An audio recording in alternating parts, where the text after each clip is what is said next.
ఎట్లా చూస్తారు కేసీఆర్ గారి సిట్టు విచారణ 3 గంటలకి జరుగుతోంది, రాష్ట్రం అంతా కూడా చర్చ సాగుతూ ఉన్నది.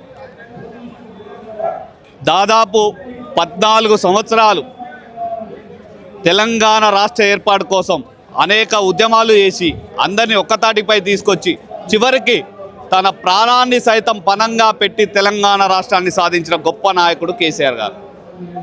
వచ్చిన తెలంగాణను 10 సంవత్సరాల్లో వయసులో చిన్నదైనప్పటికీ తెలంగాణ రాష్ట్రం దేశంలో అన్నిట్లో సంక్షేమంలో కానీ అభివృద్ధిలో కానీ గ్రోత్ విషయంలో కానీ నెంబర్ 1 రాష్ట్రంగా, దేశంలోనే నెంబర్ 1 రాష్ట్రంగా నిలబెట్టిన నాయకుడు కేసీఆర్ గారు.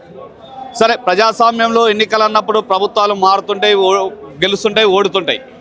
కానీ రేవంత్ రెడ్డి తను ఓటుకు నోటు కేసు విషయంలో అడ్డంగా దొరికి జైలుకు పోయిన రేవంత్ రెడ్డి తను ఒక కక్షపూరితమైన విధానాన్ని అవలంబిస్తూ తను అధికారం చేపట్టినప్పటి నుండి ఇచ్చిన హామీలను, చెప్పిన గ్యారెంటీలను తుంగలో తొక్కుతూ కేవలం రివెంజ్ పాలిటిక్స్ చేయడానికి ఈరోజు రేవంత్ రెడ్డి పాల్పడుతున్నాడు.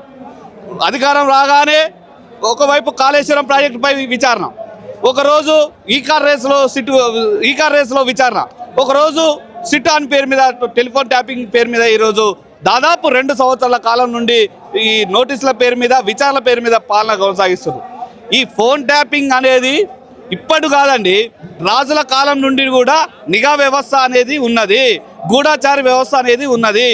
దేశ భద్రత విషయంలో కావచ్చు, రాష్ట్ర భద్రత విషయంలో కావచ్చు, శాంతి భద్రతల విషయంలో కావచ్చు, లేకపోతే టెర్రరిస్టులు ఏదైనా చేస్తున్న దాని విషయం మీద పోలీస్ శాఖ తమ నివేదికలు, తమకు సమాచారం తెప్పించుకోవడం కోసం ఈ సిట్ను, ఈ ఫోన్ ట్యాపింగ్ను ఉపయోగిస్తాయి.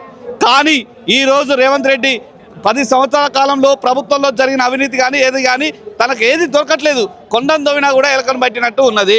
ఏది దొరకగా ఈ యొక్క ఫోన్ ట్యాపింగ్ కేసును ముందు వేసుకున్నాడు.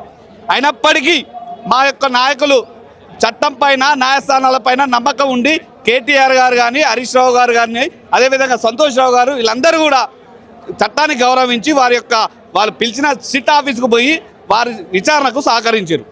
అయినప్పటికీ కూడా కేసీఆర్ గారిని మీరు కూడా రావాలి విచారణకు అని చెప్తే కేసీఆర్ గారు ఏమన్నారంటే, నాకు ఇప్పుడు ఎన్నికలు ఉన్నాయి, మున్సిపల్ ఎన్నికలు, బీఫామ్లు ఇచ్చేది ఉంది, అవసరం అనుకుంటే మరొక తేదీ పెట్టి నేను ఎర్రవెల్లి నివాసంలో అందుబాటులో ఉంటా, నా నియోజకవర్గంలో ఉన్న ఎర్రవెల్లి నివాసంలో అందుబాటులో ఉంటా, మీరు ఆడికి వచ్చి విచారణ చేయమంటే రాత్రికి మళ్ళీ తీసుకొచ్చి నందినగర్ నివాసంలో ఈ నోటీసులు అందించి ఈ రాక్షస ఆనందం పొందుతారు.